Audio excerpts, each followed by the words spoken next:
tanging Korte Suprema pa lang ang makakadesisyon kung meron nga bang bisa ang isang mandamiento de arresto na in-issue ng isang hukuman. Pero ngayon po, mga kapwa-vloggers, manawagan na po tayo. Huwag na po tayo umiyak dito sa mga pangyayaring ito na naaresto ang Presidente Rodrigo Roa Duterte. Manawagan na po tayo sa EDSA. Balik EDSA na po tayo. Pwede ba ho? Mga kaibigan, lahat ng mga hindi lang nagmamahal kay Presidente Duterte, lahat na nagbibigay importansya sa soberenya at jurisdiksyon at pagiging malaya ng Pilipinas, kinakailangan po manindigan na tayo. Magtungo na po tayo ngayon sa EDSA.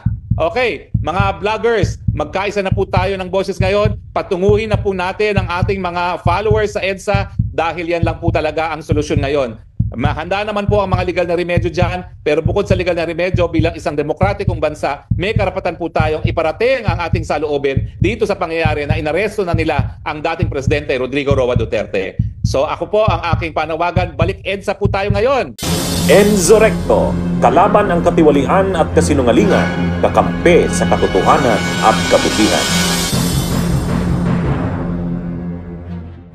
Ito si Harry Roque, mga kababayan, sa kasi maharlo ka, nananawagan na ng EDSA na naman eh. Kung dati raw, tatahimik lang kasi di ba ilang beses na sila nagtry sa EDSA eh. Kaso ilang piraso lang ang pumupunta. So ngayon, ito si Harry Roque at si Maharlo ka ay nananawagan na naman sa mga kanilang taga-suporta na medyo iba na to at punta na tayong EDSA. Kinakailangan na natin sumigaw dyan sa EDSA at ipakita ang puwersa ng mga sumusuporta kay Duterte. Ayan po si Harry Roque. Yaya na pumuntang EDSA pero siya hindi naman makapunta. Siyempre, paano siya makakapunta sa EDSA? Hinahanap din siya. Ito po yung nagtatapang-tapangan na duwag naman na hindi nagpapakita at tago lang ng tago. Parang si Maharlo ka rin. Si Maharlo ka naman kasi nasa ibang bansa. Kaya panayang panawagan din. Pero sila, nagtatago ko dun sa mga sa lugar na ewan ko kung nasaan sila. Mga rin to mga tulonggis din to Lakas magyaya mga kababayan. Pero sila nagtatago.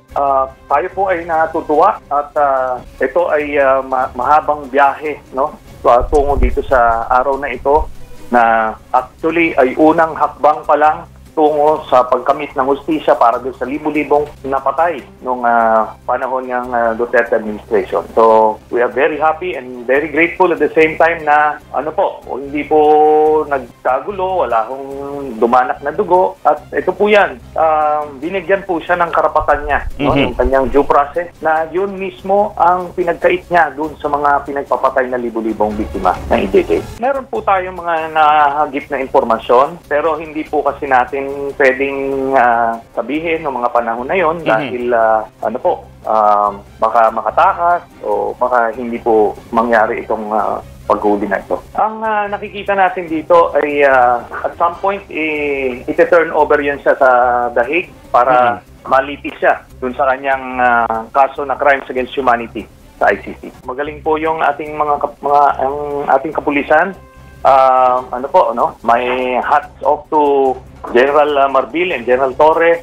Talagang nagkaroon ng redemption. Nakabawi po ang reputasyon ng kapulisan dahil po dito sa pangyayaring ito. Kasi alam niyo naman sila yung sasangkapan nung panahon din ni Duterte. Although not the same policemen, hindi naman lahat ganon, pero still nakabawing malaki, dihamak ang ating kapulisan dito. Alam niyo sa mundo, pagka meron kang ginawang karumal-dumal, talagang pagbabayaran niyo po yan at some point. Alam nila dapat yon. Kaya ito, importante ho dito, hindi siya mapamarisan ng mga kabataan o kung sino man hong nag-a-aspire o nag-iidolo sa kanya. Ito ang ending niya kung gagawa po kayo na masama. Kailangan na tanggapin na niya yan, magkaroon siya ng panahon, mag-nilay-nilay, at kumbaga, ito yung time na kailangan niyang i-purify yung kanyang kaluluwa bago magtapos ang lahat. Kasi gano'n na po ang ending nito 2017 po, pinahid po ng Magdalo Group nung kasagsagan po ng EJ case noon. At ito na nga ang bunga after 8 long years.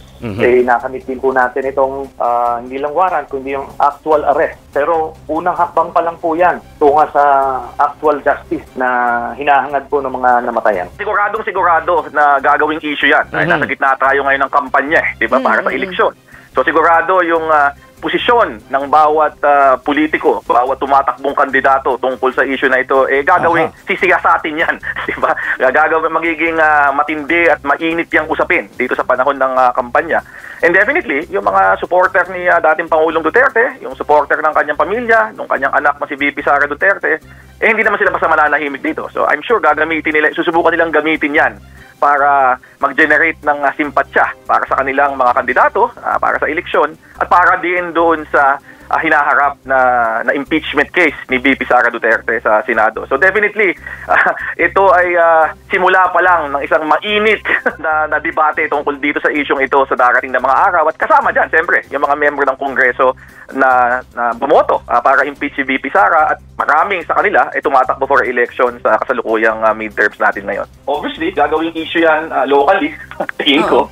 Although medyo clever din yung ginawa nilang ruta dito While saying na sa tingin namin walang jurisdiction yung ICC at hindi nagbabago yung posisyon namin doon dahil yung request ay dinaan through Interpol at meron tayong obligation as a member of Interpol, kailangan wala tayong choice but to execute.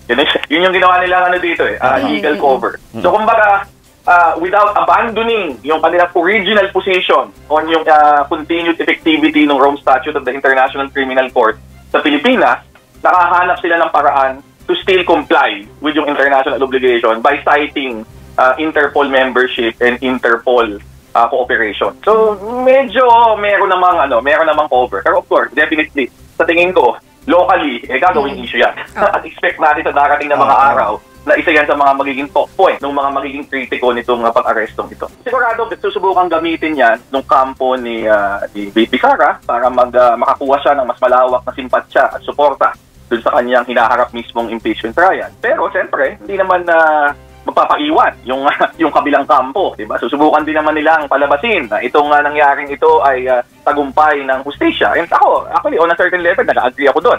Meron naman talagang issue ng accountability dito na hindi natin dapat kalimutan sa gitna ng usapang politika. Pero whether or not magkakaroon ng mas malaking simpatsya para sa mga Duterte, whether or not magge-generate ito ng mas malaking suporta para dun sa administrasyon, makikita lang natin sa darating na mga araw. Depende kung sino yung magiging mas successful sa pagtutulak ng kanilang versyon ng kwento. Diba? Siyempre, ang sasabihin ng mga Duterte dyan, inape si Presidente Duterte, hindi ba katarungan ito, etc.